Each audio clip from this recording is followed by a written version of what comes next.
एबे देखंतु पीएम किसान योजना को नहीं आउ गोटे नुआ इनफॉरमेशन आसी देखंतु आपण माने समस्ते जानिचंती जे पीएम किसान योजनार 21तम किस्तिर टंका को नहीं बहुत सारा चाषी भाई मैंने जहाँकि अपेक्षा कर रही जे सरकार तरफ केबे पीएम किसान योजनार 21तम किस्तिर टंकाटी दिज्व देखंतु आज आपणकर बहुत बड़ गोटे अपडेट आसी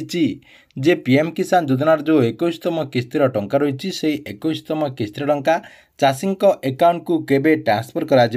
तारी फाइनाली डेट आज जहाँकि जना पड़ जाए जहाँकि सरकार तरफ से डेट रे पीएम किसान योजनार जो 21तम किस्तिर टंका रही से 21तम किस्तिर टंका चाषी अकाउंट को माननीय प्रधानमंत्री नरेंद्र मोदी रिमोट दबाई आपण अकाउंट को सीधासलख डीबीटी माध्यम से तारीख रे 2000 टंका लेखाएं ट्रांसफर करदे। तेज देखु सरकार तरफ यही कौन अपडेट होती एवं केते तारीख रे आपण अकाउंट को पीएम किसान योजनार 21तम किस्तिर टंका माननीय प्रधानमंत्री नरेंद्र मोदी सीधासलख डीबीटी माध्यम ट्रांसफर करेंगे आपण को मु एई वीडियो माध्यम रे पूरा डिटेल जणेदेवी से वीडियोटी को बिना स्किप करिकी शेष पर्यंत देखंतु। ता पूर्व जो मैंने चैनल टी को सब्सक्राइब करना चैनल टी को सब्सक्राइब कर दियंतु। देखंतु आपण माने समस्ते जानिचंती जे किछि दिन तले पीएम किसान योजनार जो 20तम किस्तिर टंका थिला सेई 20तम किस्तिर टंका जहाँकि आपणक अकाउंट को ट्रांसफर करा जायछि जहाँकि आपणकर अगस्त 2 तारीख रे माननीय प्रधानमंत्री नरेंद्र मोदी वाराणसी चाषी को अकाउंट को 2000 टंका लेखाएं ट्रांसफर करछंती। एथर जहाँकि सरकार तरफ 9,70,00,000 चाषी अकाउंट को सीधासलख डीबीटी माध्यम टंकाटी ट्रांसफर करा जायतिला। एबे किंतु आपणकर 21तम किस्तिर टंका केबे मिलिबो ताकू नहीं बहुत बड़ गोटे अपडेट आसी देखंतु सोशल मीडिया माध्यम तो बहुत सारा जहाँकि अपडेट दि जाउची किए कहूँ दुर्गा पूजा रे मिल जिवो किए कहूँ आपणकर दीपावली पूर्वर मिल जिवो किए कहूँ दशहरा रे मिल जिवो किए कहूँ एई डेट रे मिल जिवो किए कहूँ से डेट रे मिल जिवो एबे किंतु आपणकर गोटे कन्फर्म डेट जना पड़ जायछि जहाँकि फाइनाल डेट कहा जाउची से डेट रे आपण माने पीएम किसान योजना अधीन टंकाटी पाई पारिबे बोली कहा जाउची। तेबे देखंतु ए जो आपणकर डेट टी कहा जाउची ए डेट को नहीं कौन रीजन रही एवं कहीं आपण को से डेट रे पीएम किसान योजनार 20तम सॉरी आपणकर जो 21तम किस्तिर टंका रही से 21तम किस्तिर टंका ट्रांसफर करा जिवो आपण को देखंतु मु प्रूफ सहित जणे दउची। देखंतु आपण माने समस्ते जानिचंती जे सरकार तरफ यही जो किस्तिर टंकाटी दिगला आपणकर 20तम किस्तिर जो टंकाटी दिगला 1.5 मास डेरी रे आपण को टंकाटी दि जायछि जोटा आपण को जून मासरे दिया जिबा कथा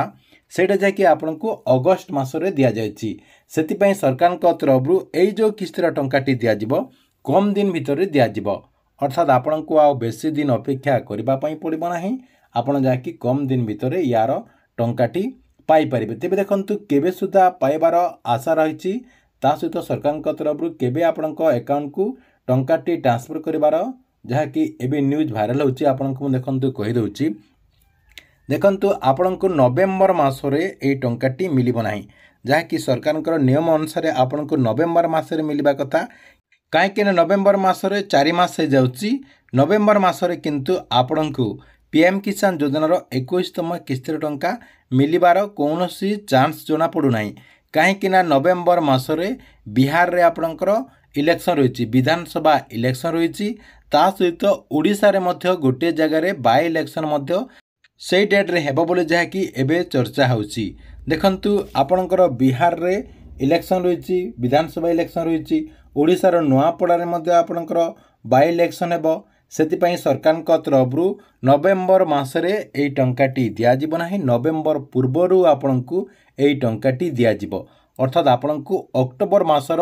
20 तारीख रु 30 तारीख भितर जे कोनोसी डेट रे सरकार तरफ एई टंकाटी आपणक अकाउंट को ट्रांसफर करा जिवो। देखंतु 20 तारीख रे आपणकर दीपावली रही दीपावली पूर्वरु तो आपणकू एई टंकाटी दियाजिबार कोनोसी इन्फॉर्मेशन एपर्यंत जना पड़ू नाही किंतु दीपावली परे आपण माने पीएम किसान योजनार एई टंकाटी पाई परिबे जहाँकि सरकार तरफ दीपावली उपहार हिसाब से आपण को पीएम किसान योजनार 21तम किस्तिर टंकाटी सरकार तरफ ट्रांसफर करा जिवो। तेबे आप माने कन्फर्म हो गले जे आपण को दीपावली परे पीएम किसान योजनार टंकाटी दिया जिवो ସେଥିପାଇଁ ଯେଉଁମାନଙ୍କର ଭୁଲ ଭଟକା ରହିଛି ଅର୍ଥାତ୍ ଆପଣଙ୍କର ଯଦି କୌଣସି ତ୍ରୁଟି ରହିଛି ସେହି ସବୁ ଯାହାକି ଆପଣମାନେ ଏହି ଦୀପାବଳି ଭିତରେ ସମାଧାନ କରିଦିଅନ୍ତୁ, ଯାହାଦ୍ୱାରା ଆପଣମାନେ ଆଗକୁ PM କିଷାନ ଯୋଜନାର ଯେଉଁ ଲାଭ ରହିଛି ସେହି ଲାଭଟି ପାଇପାରିବେ। ଠିକ୍ ଅଛି, ଏଥିଲା ଆପଣଙ୍କ ପାଇଁ PM କିଷାନ ଯୋଜନାକୁ ନେଇ ଗୋଟେ ବଡ଼ ଇନଫର୍ମେସନ୍। ଆପଣଙ୍କୁ ଭିଡ଼ିଓଟି କେମିତି ଲାଗିଲା କମେଣ୍ଟ ବକ୍ସରେ ନିଶ୍ଚୟ ଗୋଟେ କମେଣ୍ଟ କରିଦେବେ ଏବଂ ଯେଉଁମାନେ ଚ୍ୟାନେଲଟିକୁ ସବସ୍କ୍ରାଇବ୍ କରିନାହାନ୍ତି ଚ୍ୟାନେଲଟିକୁ ସବସ୍କ୍ରାଇବ୍ କରିଦେବେ।